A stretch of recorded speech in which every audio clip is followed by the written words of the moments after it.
আসসালামু আলাইকুম এভরিওয়ান, কেমন আছেন আপনারা? সাফওয়ানের পাপার বার্থডে ছিল 11ই মার্চ। তো বার্থডে কীভাবে সেলিব্রেট করলাম, কোথায় গেলাম, আমাদের বাসায় কে আসলো, সব কিছু মিলে থাকছে আজকের ব্লগ।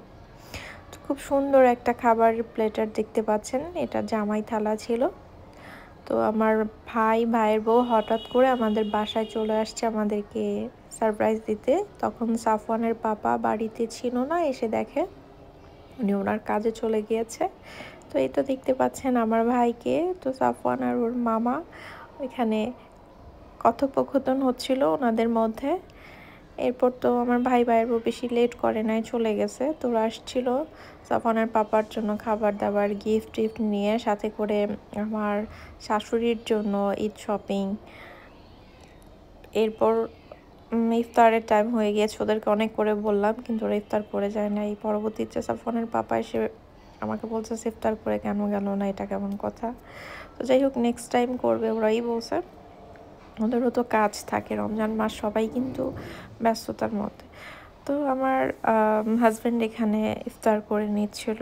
আজকে ইফতারে আমাদের এই খাবারগুলো ছিল আলহামদুলিল্লাহ। তো বেশ অনেকগুলো খাবার ছিল। তো আমরা ইফতার শেষ করে আবার চলে যাব আমার শাশুড়ির সাথে দেখা করতে, যেহেতু আমার হাজব্যান্ডের বার্থডে বলে কথা। আমার শাশুড়ির জন্য শপিং করা হয়েছে, আবার আমার বাবার বাড়ি থেকেও তার জন্য তথ্য পাঠানো হয়েছে। তো যাই হোক, এখন খাবার টাবার নিয়ে তাড়াহুড়া করে এখানে কেকটা কেটে নিয়েছিলাম। সাফওয়ান কিন্তু বারবার উকি ঝুঁকি দিচ্ছিল যে কখন কেক কাটবে, আর ওইটা বুঝে যায় যে কেক কাটতে হলে না ক্ল্যাপিং করতে হয়। সাফওয়ান মাশাআল্লাহ কেক খেতে অনেক বেশি পছন্দ করে। তো এই দেখেন কেকটা নিয়ে আসছে আমার ভাইয়ের বউ স্পেশালি আমার হাজব্যান্ডের জন্য। আমাকে বলতেছে ভাইয়াকে কিন্তু বলবেন এটা আমার তরফ থেকে, মানে বুঝেন না, দোলা ভাইয়ের জন্য নিয়ে আসছে। আর এই তো বাবা ছেলে এখানে কেক কাটিং করে নিচ্ছিল, খাওয়াই দিচ্ছে, পরবর্তীতে আমাকেও খাওয়াই দিচ্ছিল। সেই ফুটেজটা আসলে শেয়ার করলাম না।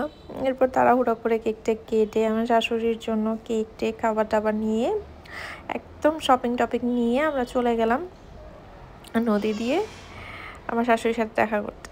তো এই তো সাফওয়ান চলে আসছে তার দাদুর বাড়িতে, আর এখানে এসেই তো সে খুব খুশি, দাদুর কোলে সে চলে গেছে। তখন আমার শাশুড়ি নামাজ পড়ছিল, মানে তারাবি নামাজের জন্য। তো আমরা ওখানে বেশিক্ষণ বসি নাই, ওনার সাথে কথা বলে দেখা করে আমরা আবার চলে আসবো, যেহেতু ইফতারির পর কারোই এনার্জি আসলে থাকে না। এই ছিল আমার শাশুড়ি সাজানো সংসার।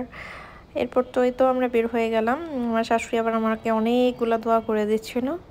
উনি সবসময় আমাকে অনেক দোয়া করে, উনি খুব ভালো একজন মানুষ, ওনাকে নিয়ে কিছু বলার নাই। তো এরপর আমরা আবারও আমাদের বাসায় চলে আসছি। তো রাতের দৃশ্যটা দেখেন কত সুন্দর। তো ব্লগটা কেমন লাগলো অবশ্যই আমাকে কমেন্ট করে জানাবেন।